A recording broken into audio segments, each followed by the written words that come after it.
대신에 휴대폰은 되도록이면 진동이나 무음 이쪽으로 꼭 해주셨으면 감사드리겠습니다. 예, 그리고 차량은 차량은 주차하실 때 꼭 고려해 주십시오. 여기 사무실 앞이나 어린이집 앞에는 주차를 하시면 곤란합니다. 자꾸 차들이 오고 가고요. 왔다 갔다 하는데 그쪽 분들에게 방해가 될 수 있습니다. 그래서 그런 데는 피하셔서 주차를 해주시면 여기는 24시간 안전지대입니다. 불법 주차 딱지를 전혀 안 떼는 곳이니까 어디든지 안심하고 그냥 세우시면 됩니다. 네, 보시니까. 네, 잠깐 우리 넘어갈까요? 이제 열왕기 하서로 가도록 하겠습니다. 열왕기 상서가 잠깐만요. 안 했죠? 네, 열왕기 상서가 아하방의 죽음으로 끝납니다. 열왕기 하서 1장을 보시면 그래서 누구로 시작합니까? 무엇으로 시작합니까? 아하방이 죽은 후라. 그러니까 아하방이 죽은 사건은 큰 사건인 거예요. 상당히 성경에서 비중 있게 다루는 사건이 아하방의 죽음이라는 겁니다. 근데 그 아하방이 죽을 때 지켜봤던 사람이 있죠. 그 사람이 아하시아입니다. 그 다음 이어서 왕이 된 사람이 있지 않습니까? 아버지가 마지막에 길란 암호 치러 갈 때 어떤 일인지 다 지켜봤습니다. 그리고 미가야를 가두고 고생의 물과 고생의 떡을 먹이라 하는 것도 다 들었죠. 다 봤습니다. 그리고 아버지는 그곳에서 자기는 안 죽고 여호사밧 죽이려고 했던 것 같거든요. 그런데 그것이 모든 자기들의 계략이 수포로 돌아가고 죽지 않고자 했던 자기 아버지가 죽는 걸 다 봤습니다. 그러면 아시아는 이제 바알을 향해 가야 됩니까? 여호와 하나님을 향해 마음을 돌이켜야 됩니까? 그런데 그런데 거기 열왕기하서 1장에 가보시면 아하방이 죽은 후에 아하시아가 왕이 돼서 여전히 어느 길로 갑니까? 아버지 길로 갑니다. 누구 덕분입니까? 거기 근데 한마디 더 써있지 않습니까? 이세벨 덕분입니다. 이세벨 덕분에 그 걸음을 바꾸지 않습니다. 이 집안이 끝내 바꾸지 않습니다. 그래서 집에 그 참 정말 완고한 사람, 그런 사람 한 사람 있으면 이게 참 곤란합니다. 이 집도 이 이세벨 때문에 집안이 끝내 바른 길로 가지 못합니다. 바른 길로 가지 못하고 그런 상태에서 거기 지붕에 올라갔다가 떨어지죠. 여러분 지붕에 뭐하러 올라가요? 우리 성경 표현이 너무 이상해요. 지붕에 올라갔다가 난간에 떨어졌다. 이거 여러분 이해되세요? 왕이? 그게 아니고 거기는 옥상이거든요. 우리 지금 지붕이 아니고 옥상이에요, 옥상. 평평하단 말이에요. 그러면 지붕은 뭐냐 그러면 산책하는 코스예요. 산책하는 거에 그냥 올라가서 산책을 하고 하는 거예요. 그 산책하다가 여자가 목욕하는 거 쳐다본 사람도 있죠. 다 있지 않습니까? 그래서 산책하는 그런 데입니다. 우리나라 지붕으로 생각하시면 안 됩니다. 이거 번역을 지붕으로 해놓고 하니까 이상한 겁니다. 또 우리나라 예전에 2층 개념이 없잖아요. 2층이 없다 보니까 여기 지금 현재 방 말고 이 방을 뭐라고 부릅니까? 다락방. 2층을 다락방이라 불러버리니까 다락방은 크기가 우리나라 개념으로 봤을 때 크기가 작아요, 커요? 작잖아요. 근데 그 다락방에서 무려 120명이 들어간대요. 말이 돼요? 우리나라식으로 이게 개념이 안 맞잖아요. 그러니까 2층인 거죠, 2층. 마간의 집은 1층, 2층이 있는 거예요. 부자예요, 부자. 집이 얼마나 큰지 2층에가 120명이 들어가도 넉넉 괜찮은 그런 장소인 거죠. 생각해보세요. 강남 한가운데 한 층에 한 층에 120명 들어가는 정도 성인 남녀가 120명 들어가는 그 정도 큰 집을 가지고 있는 사람 부자입니까? 가난한 사람입니까? 그 정도도 가난한 사람이야? 너는 얼마나 부자가 되려고 그러니? 참 나온 야, 참. 어? 여기 우리 예배당 안에요. 여기 120명 남들 들어가면 여기 못 안 돼요. 도저히 장소 조사는 안 되거든요. 어? 지금 우린 이 자리에요. 한 40명 앉으면 꽉 찹니다. 꽉 차요. 우리 이게 딱 좋아요. 40명 정도 지금 꽉 차서 앉았거든요. 그렇죠. 어? 근데 거기 무려 120명. 그런 이제 개념이 조금 좀 우리나라 말로 번역할 때 그쪽 개념이 아니라 우리식 개념으로 바꾸다 보니까 언어를 쓰다 보니까 조금은 좀 곤란한 부분이 좀 있는 거죠. 이런 부분은 고려해서 이제 그다음 번역이 됐겠죠. 세 번역 혹시 보셨어요? 이번에 나온 성경? 아직 안 사셨습니까? 새 한글. 그런가요? 이번에 성경 새로 나와요. 한 권. 새 한글 성경인가요? 제목이? 대한성서공회 정식 우리나라 성서공회에서 출판하는 성경인데요. 이 성경 그 어떻게 보면 대학에서 그 원어 강독하시는 언어를 가르치신 교수님이 페이스북에다가 글을 올리셨더라고요. 이 성경에 추천하시고 글을 올렸는데 어떤 분이 그렇게 쓴 거예요. 그 댓글에다가 어, 그냥 쉬울 뿐이다. 쉬울 뿐이 별로 달라진 게 없다라고 하니까 그 교수님 추천하시면서 뭐라고 하냐 그러면 원래 읽었던 글을 똑같은 내용이 달라지지 않으면서 쉽게 읽어준다면 아주 좋은 겁니다. 이렇게 말을 붙이셨더라고요. 좀 읽어보실 만한 성경, 이번에 새한글 성경인 것 같습니다. 네. 어, 그런 부분에 있어서 좀 2층에 떨어졌는데, 그 떨어졌을 때 좀 다쳤죠. 다쳤을 때 이 아하시아가 자기가 좀 다친 게 좀 중상이었나 봐요. 중상이었을 때 누구한테 물어보러 가요? 저쪽 블레셋 신한테 물어보러 가는 거예요. 여호와한테 물어보러 가는 것도 아니고, 뭐 바알한테 물어보진 않아요. 바알한테 물어보지 않고 바알세부한테 물어죠. 바알세부. 근데 바알세부이 신약 성경 오면 바알세불이 됩니다. 바알세불. 예수님께서 병든 자를 잘 많이 고치시니까 예수님한테 누구의 영이 깃들였다. 바알세불이 깃들였다 이런 말을 쓰지 않습니까? 그러니까 그쪽 가나안 쪽의 토착 사람들한테 치료의 신 그러면 뭐가 떠오르는 거예요? 그 바알세불이라고 하는 파리 신이 떠오르는 파리. 신이 파리예요, 모양이. 파리가 병을 옮겨요, 병을 낫게 해요. 하여튼 그쪽은 그게 치료의 신이래 그게. 예, 치료의 신이라고 하는데 그런데 물어보러 가는 바람에 하나님께서 속상해 하셔버렸죠. 세상 그런 일을 당하고서도 또 바알세불 찾고 이러니까 그런 내용이 먼저 열왕기하서 1장에서 출발합니다. 그래서 보십시오. 앞을 보시면 그 이후에 엘리야 넘어서 엘리사가 갑절의 능력을 나타내죠. 근데 달라지나요? 안 달라지나요? 안 달라집니다. 그 다음에 왕조가 바뀌죠. 아예. 이 이세벨 때문에 도저히 안 돼요. 안 되니까 왕조를 바꿔버리죠. 에후 왕조로. 근데 에후 왕조 바꾸고 난 다음에도요. 안 달라집니다. 또 선지자가 이때 한꺼번에 보내받습니다. 에후 왕조 때 누구누구요? 요나, 아모스, 호세야. 기억하시기 바랍니다. 이 왕조 때 요나, 아모스, 호세가 버림받습니다. 그래도 안 달라집니다. 그래서 결국 어떻게 됩니까? 아수르의 침략에 의해서 북이스라엘은 멸망합니다. 그게 17장까지 내용입니다. 그러면 어느 나라만 남았습니까? 남유다만. 히스기야 6년 이후 남유다만 남은 겁니다. 근데 남유다도요. 히스기야 이후 므낫세가 나라를 완전히 망가뜨려 버리죠. 그리고 요시아가 어떻게 해보려고 합니다만 이미 국민들이 악에 물들어 버렸어요. 남자 사람들이 악에 물들어 가지고 한 사람이 어떻게 한다고 이게 달라지지 않아요. 그래서 결국은 멸망하고 많은 이야기가 나머지 25장까지 이야기. 그래서 전반부는 어떻게 보면 열왕기하서 전반부는 북이스라엘의 멸망 과정이 날 수 있고요. 후반부는 남유다의 멸망 과정이 날 수 있죠. 두 나라가 다 멸망하는 내용입니다. 음, 여기는 사마리아입니다.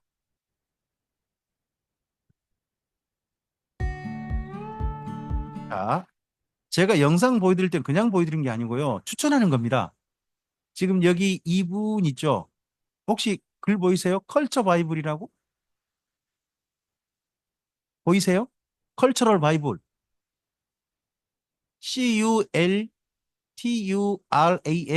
BIBLE라는 제목이 이 유튜브 사이트예요. 이분이 성지 관련된 우리나라 분인데 좋은 영상들을 많이 올리고 있어요. 제가 추천드리는 겁니다. 이때 영상 그냥 보여드리는 거는 한번 이분이 사마리아를 찍은 건데요. 한번 보세요.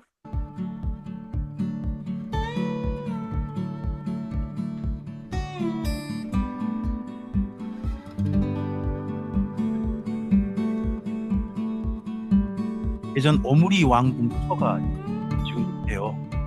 저희 몰랐어요.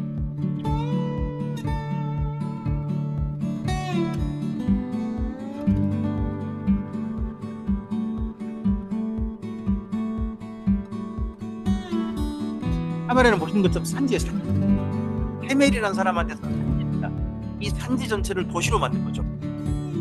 예루살렘도 산지에 있잖아요. 여기에다가 도시를 만들었는데 여기 이 나무가 무슨 나무들로 보이세요? 여기 이 나무들 다 올리브입니다. 올리브 외에는 농사가 안 돼요. 그런 땅들입니다.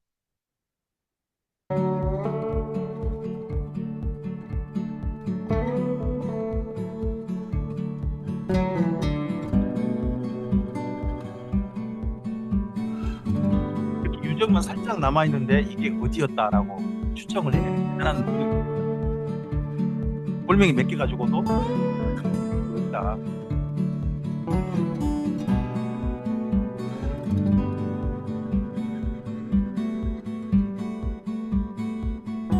옛날 도시 없고 이렇게 올리브감만 되겠다. 그런 곳이 그렇죠. 우리는 가봤자 재미가 없습니다. 이런 걸 자세히 아는 사람이면 여기에 뭐가 있었을 거야 상상이 나고 가는데 우리는 올리브하우스 지나면서 거기에 무슨 집이 있었을 까 상상이 되나요? 상상이 안 되니까 감흥이 없습니다. 자, 이때 엘리야가 자기 사역을 마치고 누구에게 살력을 물려줍니까? 엘리사에게 물려줍니다. 우리 그 말씀 앞을 보시고 함께 읽어주실까요? 엘리사가 이르되 역사가 갑절이나 내게 있게 하소서 하는지라 이르되 내가 어려운 일을 구하는도다. 그러나 나를 내게서 데려가시는 것을 내가 보면 그 일이 내게 이루어지려니와 그렇지 아니하면 이루어지지 아니하리라 합니다. 자, 여기 엘리사의 이그 간구 스승님께 드리는 이 요청은 우리나라 그 기도할 때 특히 목사님을 향한 기도 때 너무 많이 쓰이죠. 예. 저도 많이 이 내용을 따서 요청하시는 우리 권사님 기도를 듣고 살았습니다. 늘 권사님 기도 순서 때마다 저에게 항상 엘리야의 겉옷을 막 입히시더라고요. 엘리야의 겉옷을 입혀주시사 성령님 갑자기 있게 해주시옵소서 하고 권사님 기도하셨는데 문제는 그 엘리야의 겉옷이 저한테 올 수가 있어야 말이죠. 그런데다가 여기 보면 엘리야의 겉옷을 입은다 그래서 성령의 능력이 나타나는 게 아니에요. 잘 보시면 어떻게 하면 엘리야에게 나타난 능력이 엘리사에게 갑절로 나타날 수 있죠?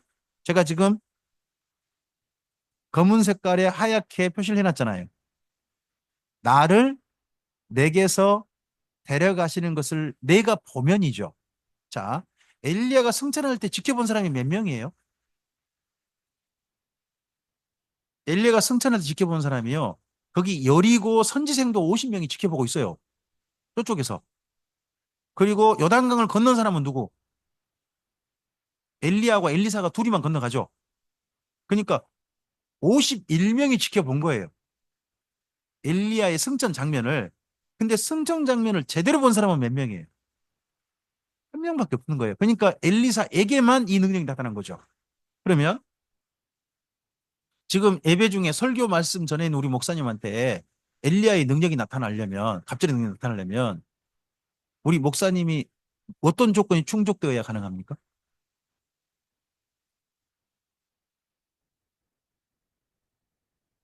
엘리야가 오셔야 돼요. 목사님 보고 뭐라고 해야 돼요? 잘 보시오. 하고 난 다음에 그 앞에서 잘 보시오 하고 승천하시는 거예요. 승천하는 걸 근데 더 곤란한 건 승천하는 걸 못 보면 또 안 돼.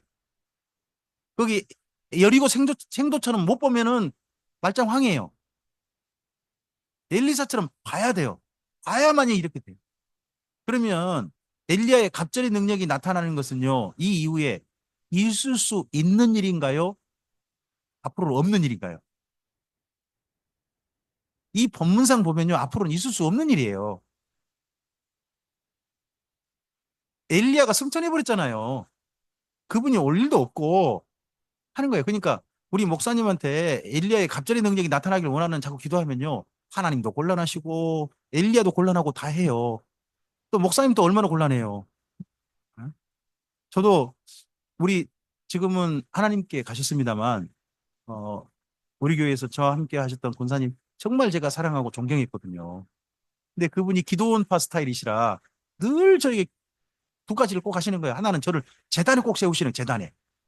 오늘도 강단에 세우지 않고 항상 재단에 세우세요. 제가 그 기도를 맨 처음 들을 때 그냥 감사히 들었다가 나중에 생각해 보니까 재단에 자꾸 저를 세우면 재단에 제가 뭐가 돼야 돼요? 재물은 어떻게 해야 돼요? 죽여야지. 죽여서 태워야 될 거 아니에요. 그러니까 목회자는 재단에 세운 사람이 아니라 오늘 강단에 서는 사람이잖아요. 우리는 강단에 서는 사람이지 재단에 서는 사람은 아니잖아요. 응. 근데 항상 재단에 세우셨어요. 근데 그분이 그런 스타일이니까 그렇게 이해하고 또 그리고 그분이 항상 기도할 때마다 저에게 성령의 갑절의 능력을 엘리야의 갑절의 능력, 엘리야의 겉옷을 갖다 항상 저에게 입히시려고 노력을 많이 하셨어요. 근데 그게 예전 그 기도원 같은 데서 우리한테 늘 가르쳐 줬던 기도 방식이죠. 하나님 특별 능력 하는 방식. 그러나 그건 엘리야 때 있는 일이고 지금 없는 일이라는 겁니다. 이런 걸 보고 뭐라고 하느냐? 경우라고 합니다. 성경에는 두 가지 사례가 있습니다. 하나는 경우가 있고요. 하나는 모델이 있어요. 모범이 있어요. 모범은 어떻게 해야 돼요? 옛날 그대로 한 대 따라 해야 돼요. 모델은 어떻게, 경우는 어떻게 해야 돼요? 있었던 일이에요. 근데 우리에게는 해당되지 않는 일이에요. 구분할 수 있어야 돼요, 이걸. 어, 우리 교단도 굉장히 뜨거운 교단이고 하다 보니까 금식을 자주 하시고요. 금식 여러 번 한 분은요, 자기 뭐, 불의 사자 그 명함에다가 금식 몇 회라고 쓰세요. 40일 금식 2회 쓰신 분은 우리는 항상 그분을 우러러 보죠. 한 번도 아니고 몇 번 했다. 두 번이나 하셨다. 저분한테 어떤 능력이 나타나겠느냐 하고 우러러 보고 불의 사자를 만나는 것이 그분을 대하죠. 그다음 명함에다 그렇게 쓰기도 하는데 20일 금식을 하시고 내려오셨던 저한테 이제 신학교에서 가르쳤던 교수님 한 분을 만났어요. 교수님이 20일 금식하시고 내려오시다가 너무 은혜가 충만하셨대요. 응? 충만하셔서 주님께서 자기의 모든 게 다 응답하실 걸로 믿어지는 뜨거운 확신을 가지고 내려오시다가 물을 만나셨대요. 뭐 하고 싶으셨을까요? 물을 만났어요. 뭐 하고 싶으셨을까요? 갈라볼까요? 걸어볼까요? 예? 그분은 걷고자 하셨대요. 근데 그분이 우리한테 이렇게 웃으면서 하신 이야기를 하신 까닭은 뭘까요? 빠졌다는 거죠. 그런 사례가 우리 교단에 많아요. 이런 걸 뭐라고 그래요? 경우라고 해요. 성경에 분명한 사실로 있으나 우리에게는 해당되지 않는 한 번밖에 없는 하나님의 사건들이 있어요. 그런 거 따라하러 가는 게 아니에요. 따라하러 가는 거 아니에요. 그냥 성경에 있는 거예요. 하지만 모범으로 주어진 게 있어요. 그건 우리도 지금 현재 뭐 하라는 거예요? 분명하게 하라는 거예요. 성경을 그래서 제가 예전에 무조건 선배 목사님 말씀이면 다 저는 모범인 줄 알았어요. 근데 읽어보니까 그렇지 않은 게 너무 많은 거예요. 모범이 아닌 게. 음. 엉뚱하게 또 오해되는 그런 부분도 있었죠. 여러분 이제 좀 이따 이사야서를 할 텐데 이사야서에 가면 이런 말씀이 있잖아요. 하나님의 책에 짝이 없는 게 없다. 아세요? 말씀엔 다 뭐가 있다? 짝이 있다. 해가지고 그 말씀이 우리 교단에 굉장히 중요한 성경 해석의 중요한 기준이에요. 그러니까 구약하고 신약에 뭘 찾는다? 네, 짝을 찾는다. 짝을 찾아서 설교하는 것이 하나님의 위대한 성령의 감화 감동이다 하는 게 우리 교단의 중요한 성경 해석의 특징 중에 하나예요. 그렇게 배웠어요. 근데 거기 짝이 뭘까요? 이사야서에서 말하는 그 짝이 뭐예요? 34장인가요? 그게 암컷이 암컷. 본래 말이 레우타크라는 말인데요. 그게 암컷이란 말이에요. 성경 말씀에는 암컷이 있고 수컷이 있나요? 그게 아니고 여호와의 책을 찾아보라는 그 여호와의 책은 창세기고요. 창세기 모든 동물들을 각기 종류대로 지으셨죠. 각기 종류대로 지으신 모든 동물들이 그 페트라라 불리는 그 에돔의 수도, 예? 거기에 사람들이 안 살고 동물들이 다 짝꿍 찾고 있더라. 다 모여가지고 그런 이야기인데 그걸 성경에서 짝꿍 찾는 이야기로 우리는 바꿔서 들었단 말이에요. 이런 부분들은 이제 점점 사실 좀 내려놔야 되죠. 선배님들이 그렇게 보셔서 은혜 받으셨지만 이제 고쳐야 할 부분들 고쳐가면서 우리가 성경을 함께 또 읽어야 되는 거죠. 여기도 부분도 그래서 열왕기하서 2장에 있는 여기 엘리야의 갑절의 능력은 엘리야 한 사람에게만 해당되는 일이었다라는 걸로 정리하시는 겁니다. 그러니까 우리 목사님한테는 뭐 어떻게 기도하시면 돼요? 굳이 엘리야 찾지 마세요. 그냥 성령의 갑절의 능력 있게 해주시옵소서 하시면 돼요. 사실 그 말씀하고 싶으신 거잖아요. 근데 표현을 이왕이면 멋지게 하고 싶으신 거잖아요. 어? 엘리야 찾으면 좀 영성 있어 보이고 멋져 보이시지 않나요? 그런 거 안 하셔도 된다는 거예요. 하지 않으셔도 돼요. 네. 자, 그 다음에 엘리사가 어, 정말 놀라운 하나님의 구원의 능력을 나타냅니다. 엘리사란 이름의 뜻이 엘리사. 여호와께서 나의 하나님은 구원하신다예요. 모든 사역들이 다 구원이에요. 잘 보세요. 여기 엘리사의 구원 중에 천국 가는 구원이 있어요, 없어요? 봐보세요. 여리고 물이 달라졌어요. 모압을 응징하고 물이 왔죠. 3개국 연합 가다가 물이 없어 죽을 뻔했는데 물이 있게 되고 여기 모압을 응징하잖아요. 그리고 선지생도가 죽죠. 죽어가지고 그 유가족이 이들도 팔리게 생긴 그 집을 갖다가 마을에 있는 모든 그릇들 다 모으게 해가지고 기름 붓게 하죠. 그릇들에 기름 붓게 하셨습니까? 그 기름은 성령입니까? 올리브입니까? 올리브입니다. 성령 붓지 않았습니다. 그릇 준비하라니까 또 이걸 가지고 또 그릇이 뭡니까? 부흥회 때 많이 써먹죠. 기억이 없습니까? 저는 기억이 너무 많은데 하나님은 그릇 준비한 대로 다 채우신다. 이런 얘기 안 들어보셨습니까? 여기에 유가족 기름, 뭐 그 기름이 그 있지 않습니까? 또 수넴의 여인의 아들이 원래 아기가 없다가 아기가 생겼죠. 근데 아기가 좀 있다가 죽었죠. 아이고 아파 머리야 머리야 그러다가 죽었잖아요. 근데 아이를 살려주잖아요. 그죠? 그다음에 흉년이 됐는데 먹을 게 없었어요. 근데 들판에서 들 열매를 걷다는 거예요. 열매. 근데 그 열매를 일단 독이 있었다는 거예요. 못 먹을 뻔했는데 다행히 독이 해독돼 가지고 다 먹고 살았다는 거죠. 그리고 보리빵을 조금 가져왔대요. 근데 이게 100명을 먹었대요. 이게 뭐냐? 최초의 오병이어 사건이에요. 하나님의 뻥튀기 사건. 네. 그래서 많은 사람이 먹었다. 한 사건이 이때 나타나요. 나아만이 나병이 났죠. 물에 빠진 도끼를 갖다가 건져내가지고 다행히 그 어려움부터 해결되는 그런 문제 있었고요. 자, 이런 모든 문제는 다 뭐죠? 문제 해결이죠. 문제 해결 아닙니까? 자, 그럼 구원이 뭡니까? 나의 하나님은 구원하신다 아닙니까? 1, 2, 4. 그럼 구원이 뭐예요? 예. 구원을 갖다가 우리는 항상 천국 가는 것만 생각합니다. 그것만 구원이 아닙니다. 구원은 첫째, 우리가 죽음의 장소에서 하나님의 나라로 옮겨진 게 첫 번째 구원의 시작입니다. 이걸 우리는 뭐라고 합니까? 중생, 거듭남 이렇게 표현합니다. 그렇죠? 이게 첫 번째 구원의 시작입니다. 그리고 현재 우리의 삶에 있어서 죄에 빠지지 않고 거룩한 삶을 향해 가는 걸 보고 성화라 그러죠. 성화. 우리 교단에서 성결이라고 표현합니다. 이것 또한 구원의 과정이죠. 맞나요? 구원의 과정 우리 이렇게 배웠잖아요. 중생, 성화, 견인, 영화잖아요. 이게 구원의 과정이잖아요. 구원은 중생으로 끝난 게 아니고 완성이 영화 때 끝나는 거예요. 그렇죠? 가는 것 전체 구원이잖아요. 그럼 현재 우리가 거룩해져 가는 것도 뭐예요? 구원받고 있는 거예요. 그리고 견인이 뭔가요? 참고 인내해서 그 길을 내가 한결같이 가는 것도 구원이에요. 견인이란 말이 저는 견인차 견인인 줄 알았더니 그게 아니래요. 그게 아니고 성도가 오늘의 삶에서 견뎌내고 길을 한결같이 가는 것을 가리켜서 그걸 견인이라고 그러더라고요. 한자를 제대로 찾아보다 보니까 제가 본래 오해했던 걸 좀 바꾸게 좀 됐어요. 그리고 영화까지 이르는 거예요.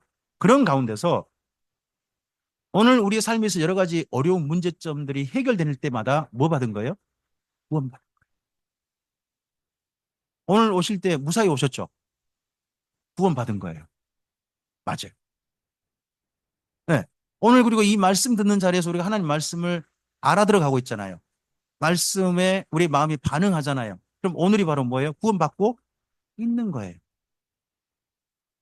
구원을 자꾸 과거형으로 만들고 완성형으로 만들어버리는 그런 표현들은 조금 걱정스러운 거예요.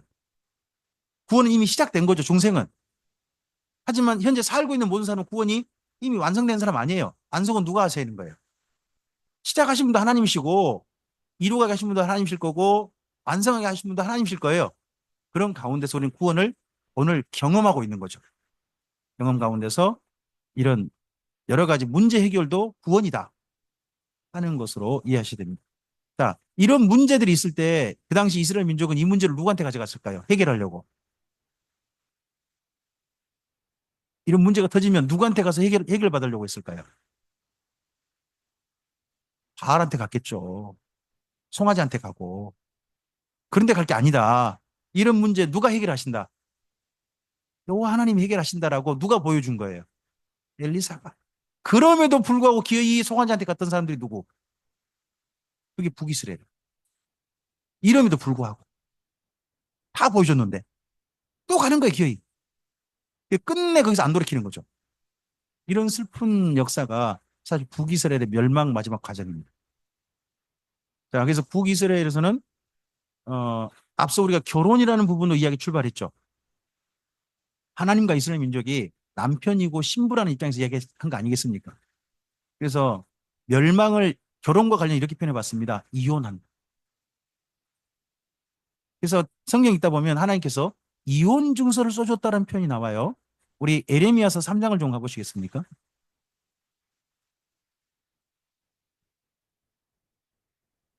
에레미야서 3장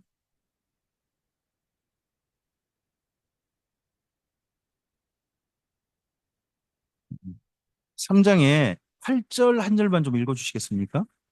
3장 8절 한 절만 읽어주실까요? 내게 배역한 이스라엘이 간음을 행하였으므로 내가 그를 내쫓고 그에게 이혼서까지 주었으되 그의 반역한 자매 유다가 두려워하지 아니하고 자기도 가서 행음함을 내가 보았노라. 자, 이스라엘이 간음을 했다. 하나님 앞에 하나님을 섬기지 않고 우상 섬겼다. 이걸 간음이라고 표현했어요. 그죠? 간음했다. 표현하면서 그를 내쫓고 뭐를 줬다고요? 이게 뭐예요? 멸망의 멸망. 북이스라엘 멸망을 이혼서로 줬다고 표현한 거예요. 그러니까 하나님과 이스라엘 민족 사이를 누구로 관계를 설정하고 이야기하는 거예요, 지금요. 남편과 아내. 남편과 아내 사이로 지금 관계를 설정해서 이렇게 이야기하는 거잖아요. 이혼서를 줬다고 하는 표현은. 그죠? 네. 이래도 결국 안 달라졌다는 거죠.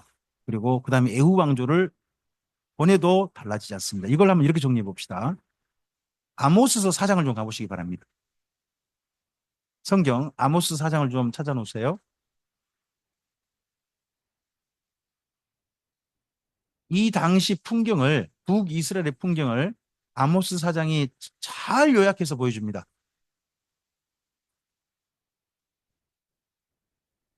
앞을 보실까요? 아모스 4장 6절부터 11절인데요. 그 사이에 중요한 표현은요. 돌아오지 않았다 하는 표현입니다. 여기 계속 밑줄 그으셔야 됩니다. 돌아오지 않았다. 항상 이야기 끝이 그렇게 결론 지어질 겁니다. 이렇게 했으나 너희가 내게로 돌아오지 않았다. 내게로 돌아오지 표현이 계속 나올 거예요.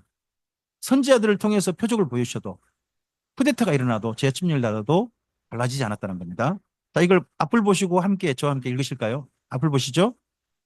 또 내가 너희 모든 성읍에서 너희 일을 깨끗하게 하며 너희의 각 조서에서 양식이 떨어지게 하였으나 너희가 내게로 돌아오지 아니하였느니라 여호와의 말씀이니라. 자, 이가 깨끗해졌다요. 왜 이가 깨끗해진 거예요? 씹을 게 없어가지고 깨끗해진 거예요. 오늘 아침 식사하시고 난 다음에 이 닦으셨죠? 왜요? 씹고 나니까 이해가 뭐가 좀 끼고 한 거잖아요. 그러니까 이거 씹을 게 없으니 이가 막 깨끗해졌대요. 그럼 다른 말로 하면 양식이 들어있단 말은 이때 뭐가 온 거예요? 기근. 기근이 온 거죠. 자, 이 기근이 어느 때 왔었죠? 누구 때? 엘리야, 엘리사 때. 3년 반, 7년 기근이 있었죠. 자, 그래서 그 다음 또 읽어볼까요? 앞을 보시고요. 또 내가 너에게 비를 멈추게 하여 어떤 성읍에 내리고 어떤 성읍에 내리지 않게 하였더니 땅 한 부분은 비를 얻고 한 부분은 비를 얻지 못하여 말랐음에 두세 성읍 사람이 어떤 성읍으로 비틀거리며 물을 마시러 가서 만족하게 마시지 못하였으나 너희가 내게로 그럼 이 양식이 떨어지고 물이 없고 하는 것들 다 하나님이 하신 일인데 이렇게 하신 이유가 뭐예요? 제발 내게로 돌아오라 하신 거죠. 근데 돌아왔다 안 돌아왔다? 안 돌아왔다는 겁니다. 그래서 여기 이 부분 옆에다가 써놓으세요. 방금 이 말씀 있죠? 여러분 성경 지금 찾은데 그 옆에다가 엘리야 엘리사라고 쓰시기 바랍니다. 그럼 본문 읽을 때 훨씬 이해하기 쉬우시죠? 지금 아모스 4장 6절부터 우리가 읽고 있어요. 그 옆에다가 여기 지금 우리가 읽고 있는 이 부분이지 않습니까? 이 부분 옆에다가 엘리야 엘리사라고 쓰시면 다음에 글을 읽을 때 아 이때 3년 반 7년 기근이 들었지. 그때 이야기구나 하고 읽으시는 거예요. 그 다음 계속 이어볼까요? 앞을 보시고요. 내가 곡식을 마르게 한 재앙과 깐부기 재앙으로 너희를 쳤으며 팥중이로 너희 많은 동산과 포도원과 무화과나무와 감람나무를 다 먹게 하였으나 너희가 내게로 돌아오지 아니하였느니라 여호와의 말씀이랍니다. 내가죠, 내가 항상. 내가가 누구세요? 하나님이세요. 하나님이 이런 일을 하셨다는 거죠. 근데 여기 팥중이란 말에 제가 밑줄 그어놨지 않습니까? 팥중이. 팥중이를 우리 쉬운 우리말로 하면 메뚜기가 됩니다. 메뚜기 재앙이 온 겁니다. 메뚜기 재앙. 이때 메뚜기 재앙과 관련해서 그럼 한 권을 쓰셔야 됩니다. 이 말씀 옆에다가 요엘이라고 쓰시기 바랍니다. 요엘. 요엘서를 이때 읽는 겁니다. 먼저. 사실 아모스, 호세아, 요나보다 먼저 읽을 말씀이 요엘서가 그래서 됩니다. 요엘. 그 다음 말씀도 계속 읽어보겠습니다. 읽어보시죠. 내가 너희 중에 전염병 보내기를 애굽에서 한 것처럼 하였으며 칼로 너희 청년들을 죽였으며 너희 진영의 악취로 코를 찌르게 하였으나 너희가 내게로 돌아오지 아니하였느니라 여호와의 말씀이니라. 자, 전염병, 칼 이게 전쟁입니다. 전쟁. 이거 누구와의 전쟁일까요? 옆에다 써놓으세요. 아람과의 전쟁이라고 쓰시기 바랍니다. 아람 침략 이렇게 쓰셔도 됩니다. 아람과의 전쟁. 이로 인해서 수많은 청년들이 죽고 전염병이 막 발생하고 그런 일이 온 나라에 있었습니다. 이러면 정신 차리고 돌아야 될 거 아니겠습니까? 여러분, 우리나라가 비상계엄이라는 특수한 상황에 지금 처해 있습니다. 나라가 여러모로 상당히 상황이 안 좋습니다. 심지어 우리나라 환율도 예전 IMF 때 지금 환율로 거의 비슷하게 가고 있습니다. 국가 부도사도 비슷하게 되고 있다는 뜻입니다. 그리고 미국의 트럼프가 앞으로 어디로 튈지 모르는 럭비공입니다. 그리고 중국과 러시아의 관계가 이미 훼손돼 가지고 그쪽으로부터 어떤 우리의 나라의 경제 이익이 돌아오기 어렵습니다. 그럼 미국이나 다른 나라에 의존해서 경제가 갈 수밖에 없는 상황이 돼 있습니다. 그럴 때 우리나라는 앞으로 어떻게 가야 할 것인가 하는 게 암담한 현실이 있습니다. 이럴 때 교회가 정신 차리고 제대로 돌아와야 됩니다. 싸우는 데 집중하지 말고 제발 하나님께로 돌아올 수 있어야 한다고 저는 생각합니다. 근데 이럴 때 기독교가 나서가지고 분탕질만 하고 국민들 갈라치기만 하고 있다면 그게 기독교입니까?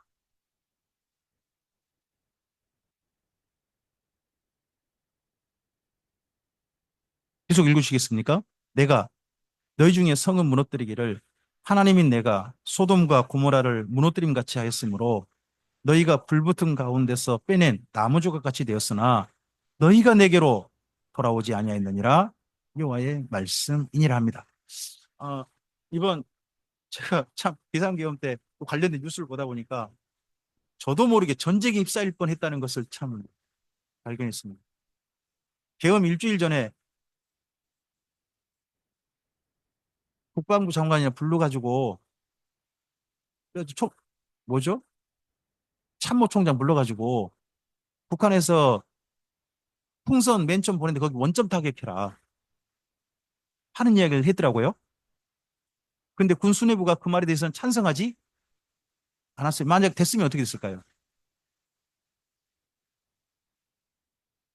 그리고 북한이 제발 공격하라고 평양에다가 일부러 무인기 보냈잖아요. 사실로 이번 밝혀졌죠. 제발 이번 정부 수뇌부들은 우리나라에 제발 뭐가 일어나길 바란 거예요. 비상계엄할 수 있는 명분이 확보되길 바랬던 것 같아요.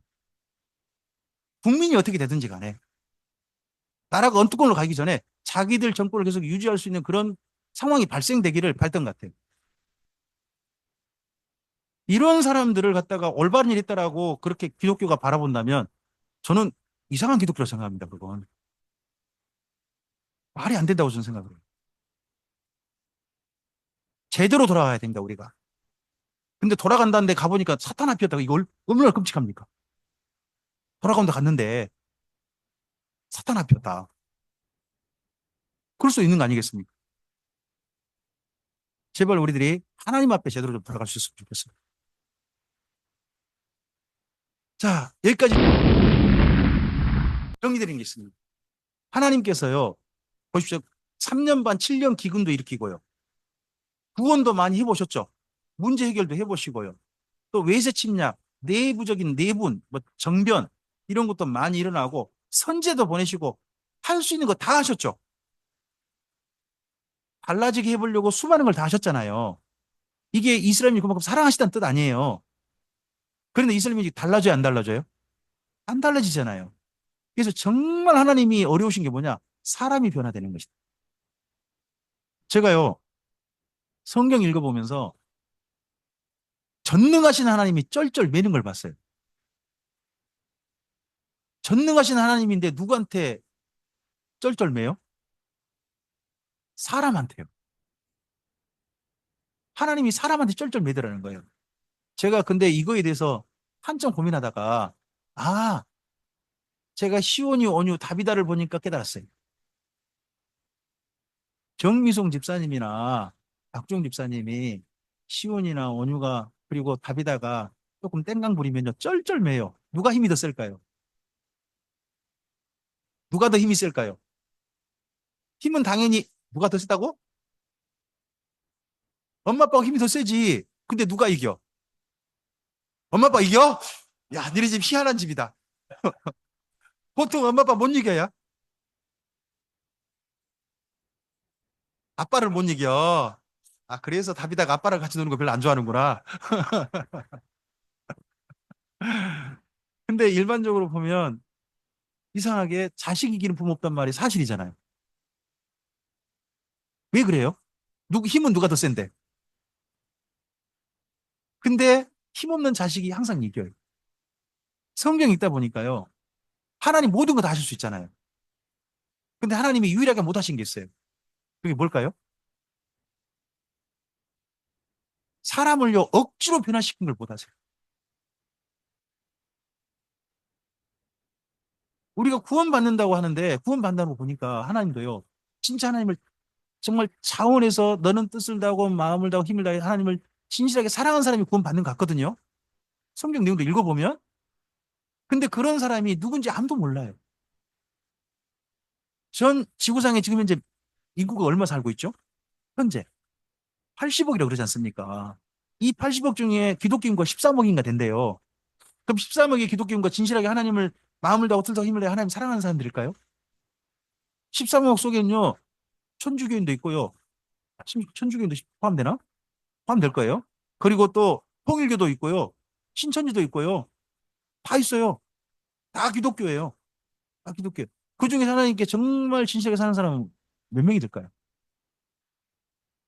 그럼 나머지 사람들을 다 사랑하시는 하나님인데 그 사람들이 하나님께 돌아오지 않는데 하나님 지금 쩔쩔 밀고 계시잖아요.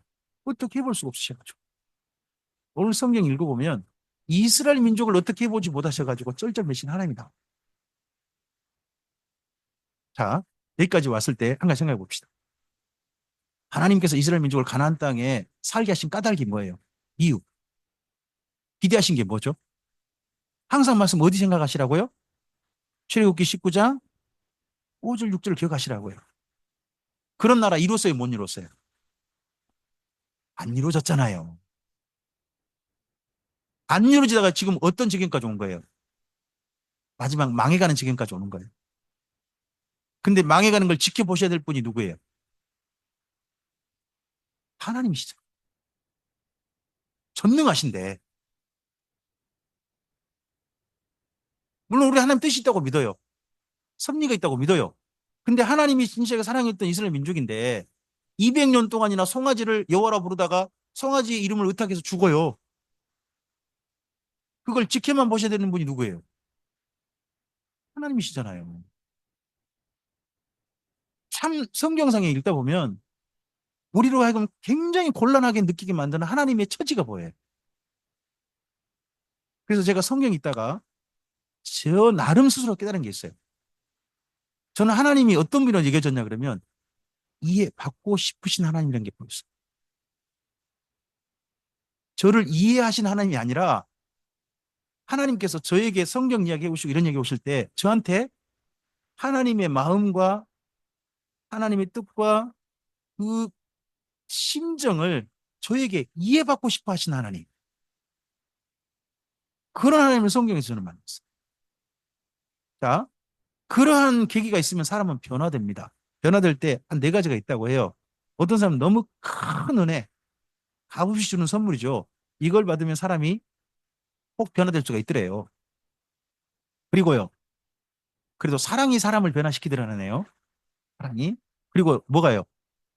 진리가. 근데 우리 일반적으로 사람이 뭐를 만나게 되면 달라지더래요.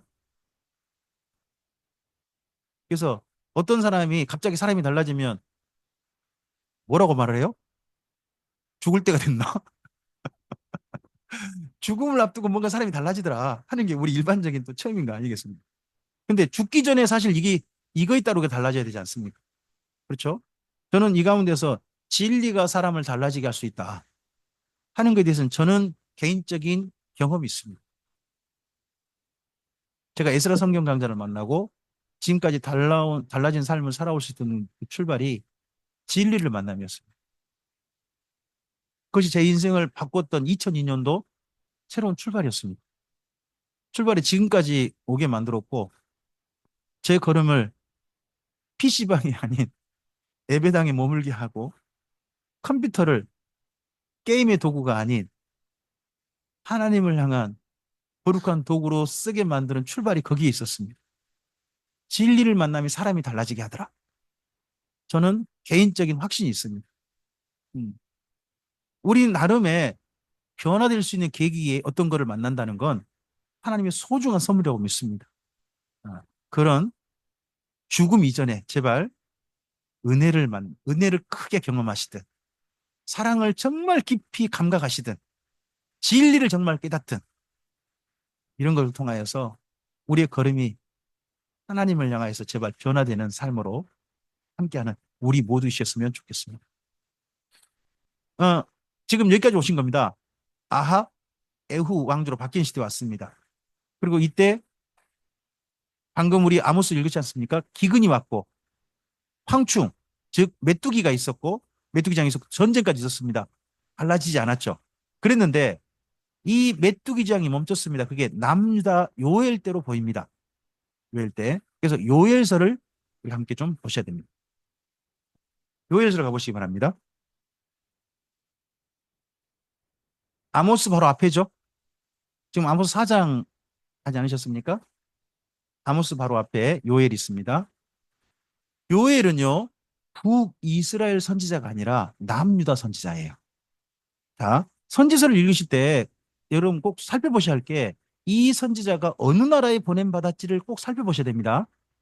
어떤 선지자는 북이스라엘 가고요. 어떤 선지자는 남유다만을 대상으로 합니다.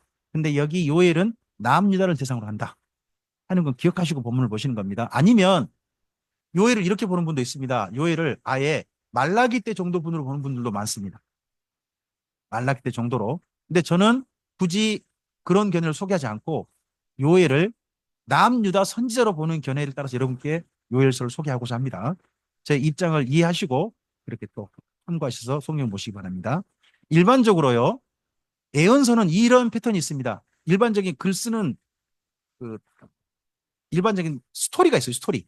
글 전개하는 방식이 있어요.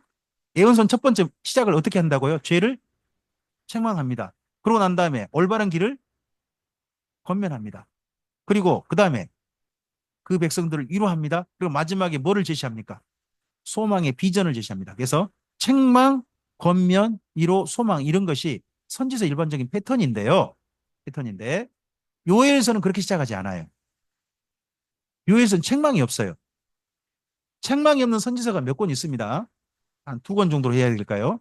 한 권은 여기 요엘서고 또 한 권은 스가랴서가 있습니다. 근데 스가랴서는 왜 책망이 없느냐? 너무 어려요. 말씀하신 분이 나이가 너무 어립니다. 어린 사람은 어른들 책망하면 됩니까? 안 됩니까?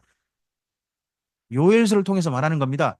얘들은 어른 책망하는 게 아니야 라고 분명히 말하고 있습니다. 성경상에서. 네. 그래서 나이 어린 분이 나이 많으신 권사님이나 장로님 보고 어이 김장로 어이 이권사 그렇게 하면 써 이런 말 하시면 안 된다는 거예요. 제가 이런 집회를 너무 많이 참석했거든요. 저는 그런 게 당연한 줄 알았어요. 근데 성경 읽다 보니까는 그게 올바른 문화가 아닌 거예요. 심각한 문화인 거예요. 이런 부분도 있습니다. 요일은 책망하지 않아요. 근데 요일이 책망하지 않는 이유는요. 이미 어떤 사건이 터져버렸어요. 자, 우리 요일서 좀 가보세요. 요일서 1장 1절을 가보시기 바랍니다. 부두엘의 아들 요일에게 임한 여호와의 말씀이라 늙은 자들아 너희는 이것을 들을지어다. 땅의 모든 주민들아 너희는 귀를 기울일지어다. 너희 날에나 너희 조상들의 날에 이런 일이 있었느냐라고 2절 시작하죠. 그럼 어떤 일이 터진 거죠? 근데 이전에도 없었고 지금도 경험해 보지 못한 어떤 특별한 사건이 경험됐다는 거 아닙니까? 그 사건이 뭘까요? 이 사건은 이 정도로 중요한 사건이랍니다. 3절 너희는 이 일을 너희 자녀에게 말하고 너희 자녀는 자기 자녀에게 말하고 그 자녀는 그럼 대대로 기억할 이야기란 거죠. 대대로 기억할 만한 이야기다. 자, 그 사건이 뭐냐? 4절이에요. 읽어주세요. 팥종이가 남긴 것을 메뚜기가 먹고 메뚜기가 남긴 것을 느치가 먹고 느치가 남긴 것을 황충이 먹었도다 합니다. 이럴 때 우리 교단은 이 사절을 이렇게 해석하거든요. 팥중이 메뚜기 느치 황충을 4대 강대국으로 해석을 해요. 4대 강대국으로. 우리 교단 전통 해석 방법이에요. 근데 알고 보니까 이걸 우리 교단에서 하는 게 아니고 크리소스톰이라는 분이 먼저 이야기를 했어요. 그렇게. 중요한 분이 황금의 입이라 불렸던 유명한 설교자시거든요. 교부 중에 한 분이에요. 그분이 그렇게 설교한 바람에 우리 교단도 영향을 받은 거예요. 근데 이걸 원어를 찾아보니까 그분들이 조금 좀 오해한 게 있어요. 자, 거기 팥중이 있죠. 4절의 팥중이는 가잠이라는 단어거든요. 가잠, 히브리어로. 이 단어는 뭐냐? 어린 메뚜기예요. 어린 메뚜기. 그 다음에 두 번째, 메뚜기 나오죠? 메뚜기는 아르베란 단어예요. 아르베. 그냥 메뚜기예요. 메뚜기. 그 다음에 느치 나오죠? 전 느치는 딴 종류 곤충인 줄 알았어요. 메뚜기 말고 다른 종류 곤충인 줄 알았는데 느치가 뭐냐? 엘레크란 단어인데요. 이것도 어린 메뚜기. 어린 메뚜기. 그 다음에 황충 있죠? 황충은 하실이란 단어거든요. 하실? 이 말도 그냥 메뚜기예요. 그럼 뭐예요? 어린 메뚜기, 어른 메뚜기, 어린 메뚜기, 어른 메뚜기 이런 거 이런 단어예요 지금. 그럼 뭐예요? 메뚜기 떼란 거잖아요. 메뚜기 떼가 왔다는 이야기지 네 종류의 곤충이 왔다는 이야기가 아니거든요.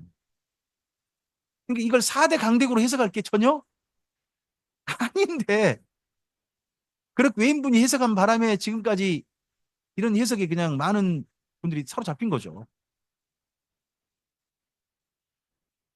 새한글 성경 어떻게 번역이 났나요? 네, 네, 네, 네, 네. 그냥 메뚜기 떼예요, 메뚜기 떼. 여러 종류의 메뚜기 떼가 이스라엘 땅을 지금 덮어가지고 메뚜기 장이 일어났다 하는 이야기인데 이걸 갖다가 4대 네 가지 곤충이 온 것처럼 이야기를 생각을 들도록 글을 번역해 놓으니까 엉뚱한 해석이 막 오는 거죠. 자, 이 일이 이미 터진 것 때문에 그 다음 사건이 있게 됩니다. 앞을 보실까요? 요엘서는요, 이제 이렇게 놓고 보면 최초의 선지서를 남긴 분이 됩니다. 선지자 중에 요일이 이때 정도 분이라면 남유다 시대 분이라면 가장 먼저 지금 우리 흔히 보는 선지서라는 성경 있지 않습니까? 이걸 남긴 최초의 분이 요일이 될 수 있습니다. 만약에 이분이 그때 분이라면 이분은 죄책 없이 바로 권면이로 미래 소망 이걸 이야기하고요.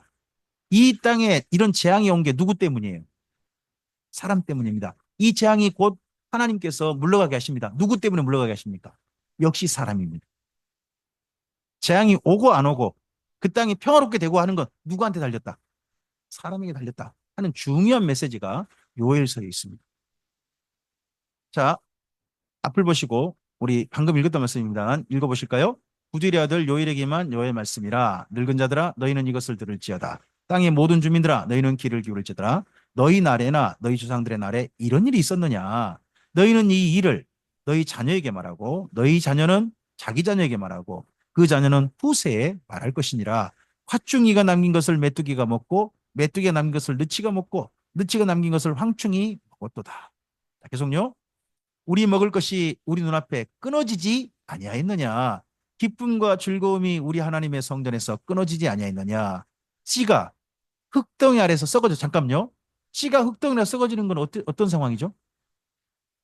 발화가 된 거예요. 발화는 됐어요. 근데 어떻게 돼요? 왜 썩어요? 물이 없는 거예요. 죽어버린 거예요. 죽어버려. 이런 현상 저기 시골 가면 많습니다. 봄에 봄가문 들어버리면 제법 있습니다.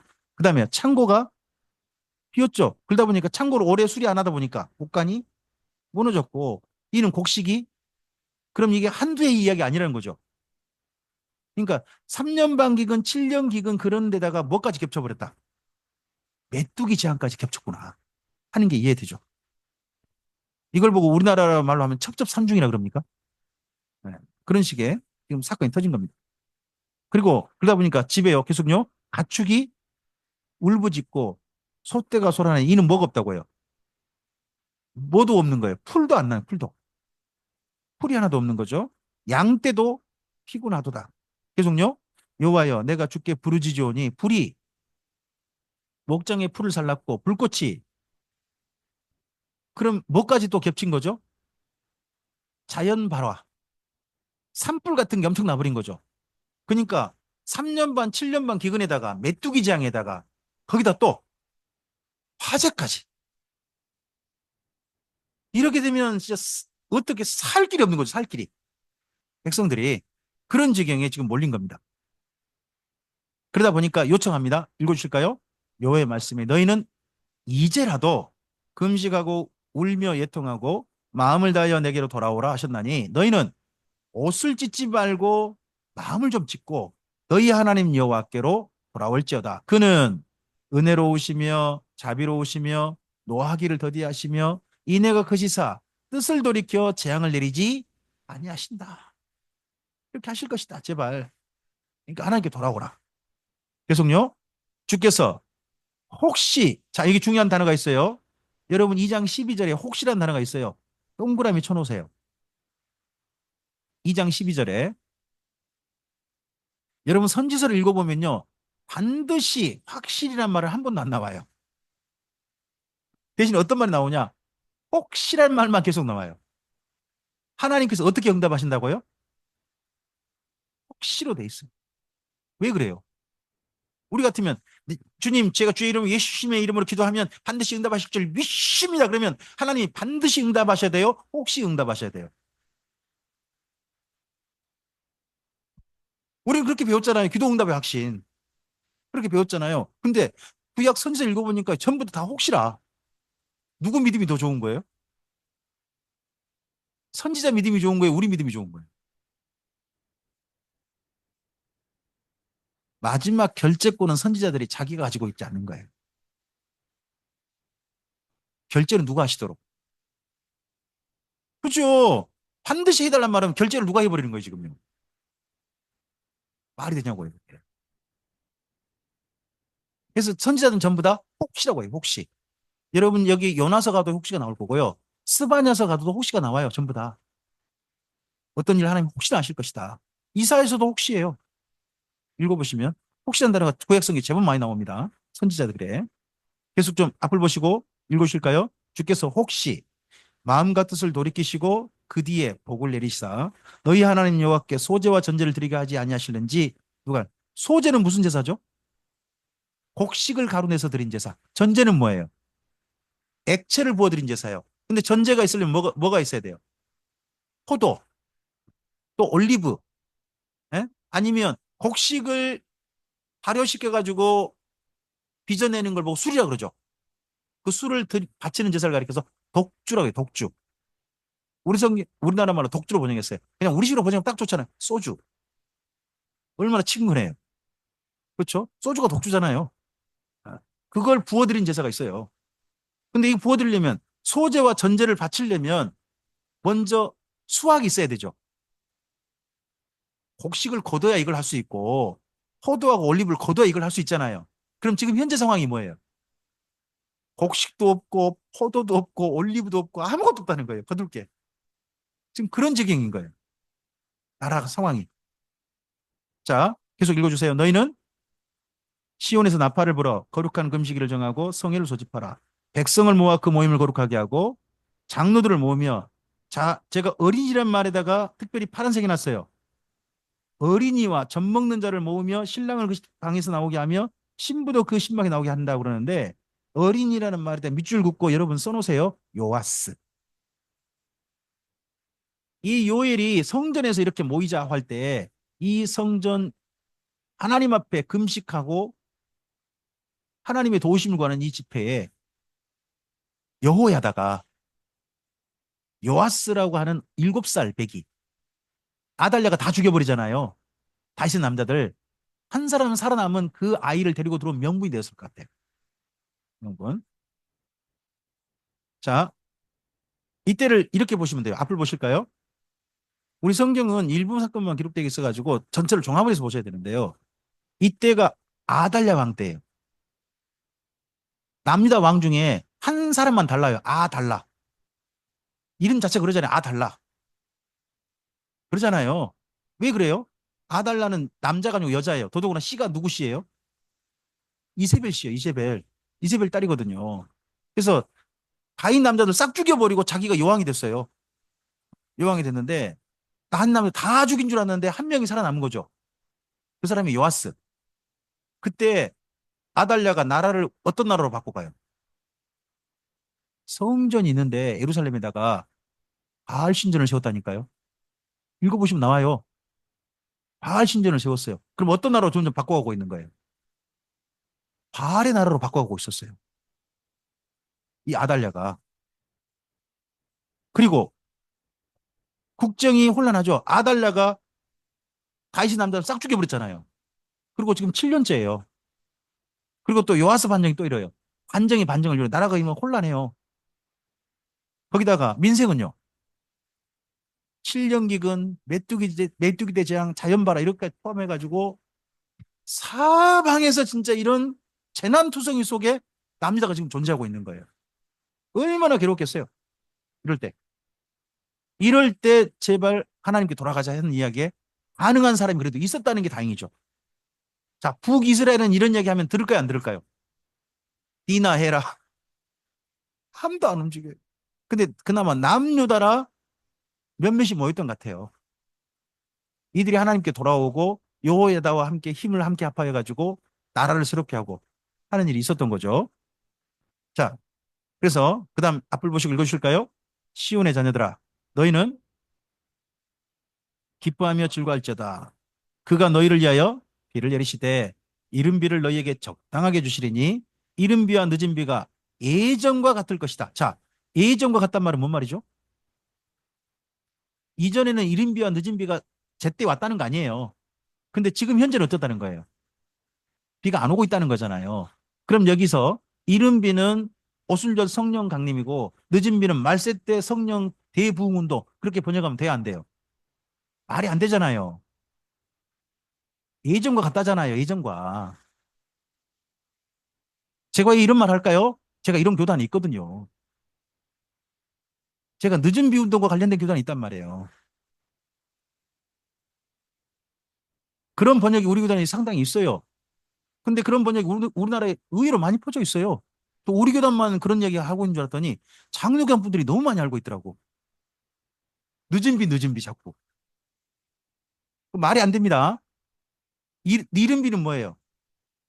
초막절 막 지나고서 곡식 농사하기 위해서 하나님 주시는 비. 그게 이른 비고 늦은 비는 뭐예요? 이제 마지막 곡식이 여물어 갈 때. 그때 하나님 주셔서 곡식을 여물어 가게 하는 하나님 주신 선물이 늦은 비예요. 두 번 비가 오거든요. 우기 때. 일찍 오는 비, 늦게 오는 비. 그 두 번의 비인데 그걸 갖다가 이상하게 번역을 지금 자꾸 해야 되는 거예요. 그래서 마당에는 밀이 가득하고 독에는 포도주와 기름이 넘친단 말은 이건 농사잖아요. 농사 이야기인데 늦은 비 해가지고 밀이 가득하대요. 이걸 뭘로 번역을 해요? 해석을 해내요. 늦은 비 운동에서 해석하는 거. 교회 안에 송도 가득하다는 거예요. 알곡이 가득하다는 거예요. 교회 안에는. 그리고 새 포도주는 뭐고? 보혈의 은혜. 기름은 뭐고? 성령. 그래서 이게 넘치는 때가 지금입니다. 그래서 지금은 포도주와 기름을 나눠주는 때다. 이걸 뭐라고 불러요? 나눠준다. 어노인팅이라고 안 들어보셨나요? 어노인팅. 은사 접목이라든지 이런 말 들어보셨죠? 그게 이때 다 나온 이 성경을 요엘서를 엉터로 해석해서 나온 이야기들 전부 다. 자, 앞을 보시기 바랍니다. 읽으실까요? 내가 전에 너에게 보낸 큰 군대 곧 메뚜기와 느치와 황충과 팥중이가 먹은 횟수대로 너희에게 갚아주리니 너희가 먹되 풍족이 먹고 너희에게 놀라운 일을 행하신 너희 하나님 여호와의 이름을 찬송할 것이라. 내 백성이 영원히 여기 정확히 나왔잖아요. 앞에 무슨 재해가 있었다. 메뚜기, 느치, 황충, 팥중이 먹은 거 곤충 재해 있었다는 거 아닙니까? 이거 제대로 갚아주시겠다. 계속요. 그런즉 내가 이스라엘 가운데 있어 너희 하나님이 되고 다른 이가 없는 줄을 너희가 알 것이라. 내 백성이 영원히 수치를 당하지 아니하리라. 자, 여기까지가 요일 당시 이야기고요. 그 다음에 여기 27절 그 부분에 그 후에 있나요? 27절, 28절 거기에 그 후에 있나요? 그 후에 내가 내 영을 만민에게 부어주리니 있잖아요. 거기 밑줄 긋고 오순절 성령 강림 사건이라고 쓰세요. 예루살렘에서 있을 두 번째 회개 운동이죠. 두 번째 회개 운동. 너희 자녀들은 장래를 말할 것이며 너희 늙은이는 꿈을 꾸며 너희 젊은이는 이상을 볼 것이며 그때 내가 뜬 내용을 남종과 여종에게 부어주실 거죠. 이게 오순절 성령 강림 사건이잖아요. 여기까지는. 그리고 난 다음에 30절. 30절은 또 시점이 달라져요. 30절은 내가 이적을 하늘과 땅에 베풀리니 곧 피와 불과 연기 기둥. 여기는요. 요한계시록 때 사건이에요. 여기가 요한계시록 사건이거든요. 또 예루살렘에서 세 번째 회개 운동이 있을 걸로 보여요. 여호와의 크고 두려운 날이 이르기 전에 해가 어두워지고 달이 핏빛같이 변하려니와 누구든지 여호와의 이름을 부른 자는 구원 얻는다 그러지 않습니까? 자, 누구든지 여호와의 이름을 부른다 그러는데 장소가 한정되어져요. 그다음 말씀 보면 이는 나 여호와의 말대로 어디에서? 그럼 이건 어느 민족을 향한 이야기예요? 우리 아니에요. 이스라엘 민족을 향한 이야기예요. 그럼 이스라엘 민족의 마지막 회개자가 있을 것이다 하는 게 여기 요엘에서 미리 이야기하고 있어요. 그 남은 자 중에 나 여호와의 부름을 받을 자가 있을 것이라. 자, 이 말씀 근거로 베드로가 설교하죠. 오순절 성령도 설교하지 않습니까? 그때 회개가 3천 명 하죠. 3천 명이 어느 민족 사람이에요? 이스라엘 민족밖에 없어요. 이제 이스라엘 민족이 돌아온 거예요. 이스라엘 민족이. 그리고 난 이런 사건이 또 언젠가 있을 것이다. 주의 재림 직전에 또 있을 것이다. 저는 그 말씀대로 이 말씀대로 이루어질 거라고 저는 믿습니다. 이건 그래서 요엘서 말씀은 우리 민족과는 상관없다라는 걸 기억하시고 읽으셔야 돼요. 본문상은. 아시겠습니까? 분명히 본문상 그렇습니다. 자, 그래서 예루살렘에 몇 번의 회개 기회가 있다? 근데 지금 현재 이미 2번 이루어졌습니다. 한 번이 남아 있는 거죠. 이스라엘 민족을 향한. 그리고 나서 북이스라엘로 가셔야 됩니다. 지금 바쁘게 달리셨거든요. 잠깐 10분 쉬겠습니다. 10시 5분이 됐네요. 10시 15분까지 쉬고 남은 시간 오전 강좌 두 번째 강좌로 이어지겠습니다. 네, 감사합니다.